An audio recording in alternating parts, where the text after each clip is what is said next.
As soon as they left us, we got up out of the cabin scuttle, which they had neglected to secure, and extinguished the fire, which if it had been left a few minutes, would have caught the mainsail and set our masts on fire. Soon after we saw a ship to leeward of us steering to the southeast, the schooner being in pursuit of her, did not overtake her whilst she was in sight of us. It was doubtless their intention to burn us up altogether, but seeing the ship and being eager for more plunder, they did not stop fully to accomplish their design.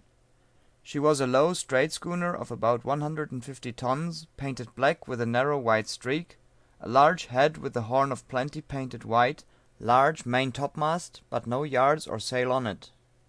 Mast raked very much, mainsail very square at the head, sails made with split cloth and all new.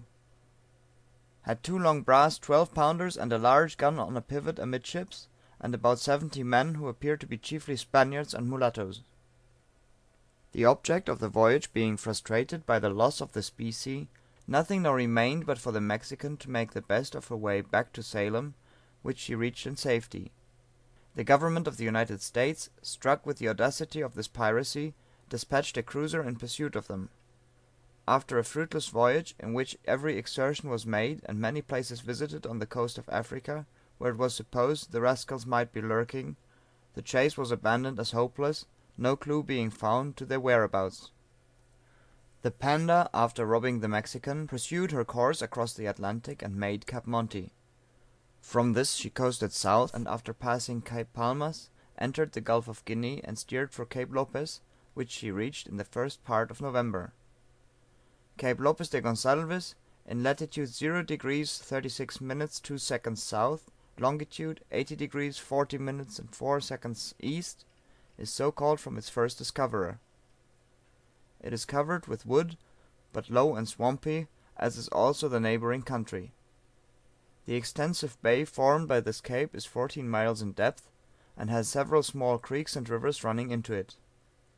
The largest is the river Nazareth, on the left point of which is situated Kingula's town, the only assemblage of huts in the bay.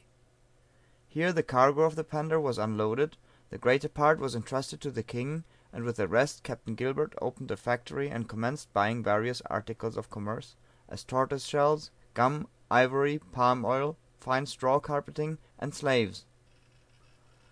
After remaining here a short time, the crew became sickly, and Captain Gilbert sailed for Prince's Island, to recover the health of his crew. Whilst at Prince's Island, news arrived of the robbery of the Mexican, and the pirate left with the utmost precipitation for Cape Lopez, and the better to evade pursuit, a pilot was procured, and the vessel carried several miles up the river Nazareth.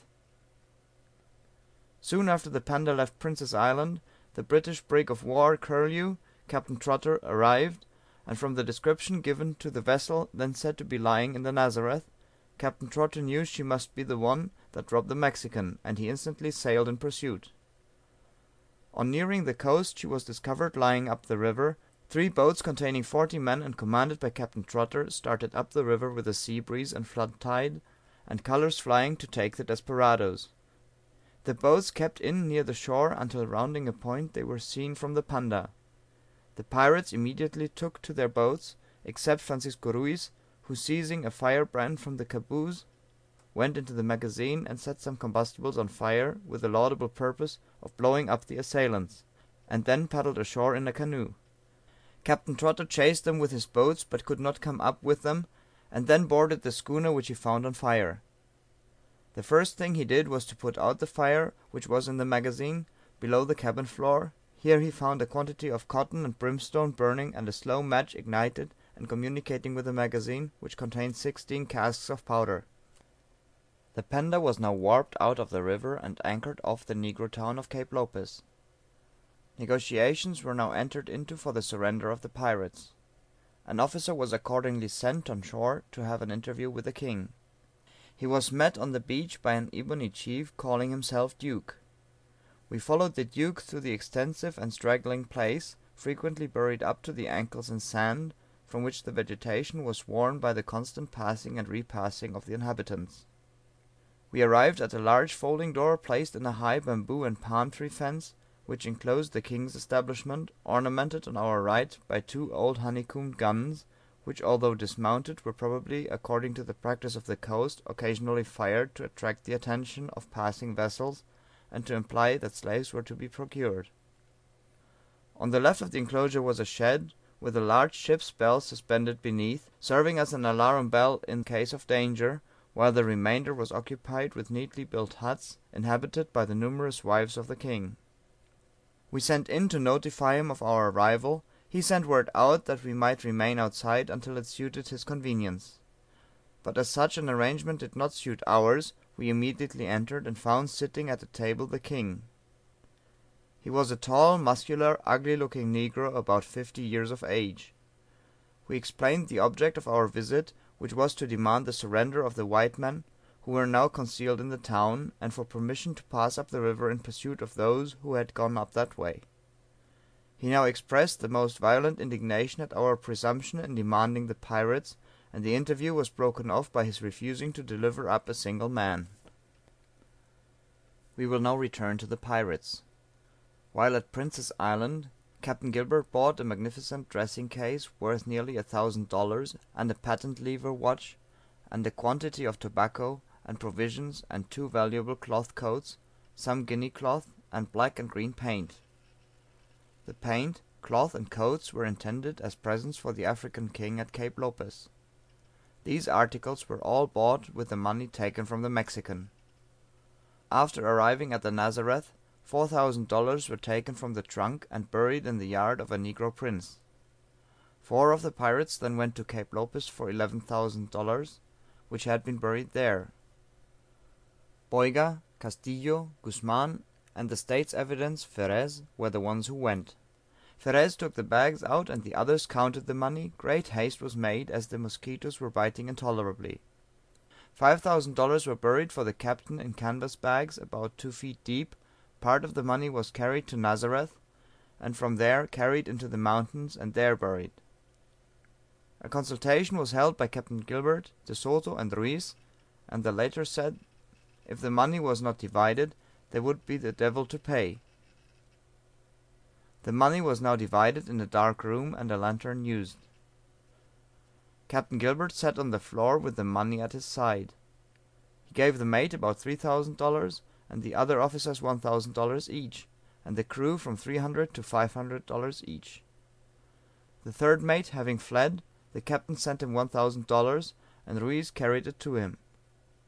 When the money was first taken from the Mexican, it was spread out on the companion way, and examined to see if there was any gold amongst it, and then put into bags made of dark coarse linen. The boxes were then thrown overboard. After the division of the money, the pirates secreted themselves in the woods behind Cape Lopez. Perez and 4 others procured a boat and started for Fernando Po. They put their money in the bottom of the boat for ballast, but was thrown overboard near a rock and afterwards recovered by divers. This was done to prevent detection. The captain, mate, and carpenter had a conversation respecting the attempt of the latter to blow her up, who could not account for the circumstance that an explosion had not taken place. They told him he ought to have burst a barrel of powder over the deck and down the stairs to the magazine, loaded a gun, tied a fish line to the lock, and pulled it when he came off in the canoe. The Panda, being manned by Captain Trotter and an English crew, commenced firing on the town of Cape Lopez, but after firing several shots, a spark communicated with the magazine, and she blew up. Several men were killed, and Captain Trotter and the others thrown into the water, when he was made prisoner with several of his crew by the king, and it required considerable negotiations to get them free. The pirates having gone up the river, an expedition was now equipped to take them if possible. The longboat and pinnace were instantly armed, and victualled for several weeks. A brass gun was mounted on the bows of each, and awnings fixed up to protect the crew from the extreme heat of the sun by day, and the heavy dews at nightfall. As the sea breeze and the flood tide set in, the boats again started and proceeded up the river. It was ascertained the war canoes were beyond where the Panda was first taken. For fear of an ambuscade, great caution was observed in proceeding. As we approached a point, a single native was observed standing near a hut erected near the river, who, as we approached, beckoned and called for us to land. We endeavoured to do so, but fortunately the water was too shallow to approach near enough.